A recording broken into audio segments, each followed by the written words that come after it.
मराठा आंदोलक मनोज जरांगे यांचं आंदोलन स्क्रिप्टेड होतं, सरकारला लाचार होताना पाहिलंय, अशी टीका लक्ष्मण हाके यांनी केलेली आहे. यावेळी त्यांनी राधाकृष्ण विखे पाटील, प्रसाद लाड, छगन भुजबळांसह मुंडेंवरही टीका केली आहे.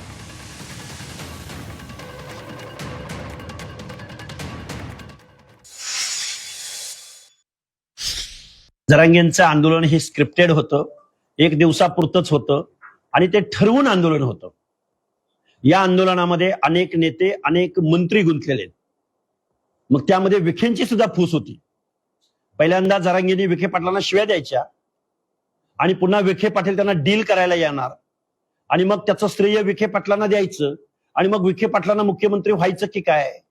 त्याचबरोबर अलायन्स मधल्या इतर पक्षांच्या नेत्यांच्या बाबतीमध्ये सुद्धा अशी महाराष्ट्रातल्या जनमानसात चर्चा आहे की हे ठरवून आंदोलन होतं.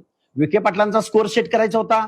अलायन्स मधल्या अनेक कुठल्या 1 नंबरच्या 2 नंबरच्या पदासंदर्भात इथलं सरकार अस्तित्व अस्थिर करायचं, मुख्यमंत्र्यांची खुर्ची अस्थिर करण्याचा उद्देश हे कालच्या 1 डे आंदोलनामध्ये होता.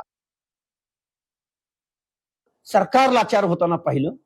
विखे पाटील माकडाप्रमाणे इकडून तिकडे उड्या मारताना आम्ही पाहिले. विखे घराण्याची इब्रत धुळीस मिळवताना आम्ही विखे पाटलांना काल पाहिलं. प्रसाद लाडांना त्यांचं पाप धुवायचंय. पण विखे पाटील, तुम्हाला महाराष्ट्राचं मुख्यमंत्री व्हायचं असेल तर महाराष्ट्रातल्या दीनदलितांची, गोरगरिबांची, कष्टकऱ्यांचे प्रश्न काय आहेत, महाराष्ट्रातल्या जनसामान्यांचे प्रश्न काय आहेत, त्यावर तुम्हाला काम करावं लागेल. जरांगेच्या झुंडीला घाबरलेले सगळे नेते आहेत. यांच्याकडून ओबीसींच्या आता आशा अपेक्षा मावळलेल्या आहेत. ओबीसी आता ना विरोधकाकडून अपेक्षा ठेवतो, ना सत्ताधाऱ्यांकडून अपेक्षा ठेवतो. ओबीसींचं आम्हाला प्रबोधन करावं लागेल आणि हे जे काही सत्ताधारी आहेत, मनोज जरांगेच्या दहशतीला घाबरणारे, जे संविधानिक आमच्या हक्क अधिकाराचं संरक्षण करू शकत नाहीत, हा मेसेज प्रचंड नाराज आहे ओबीसी.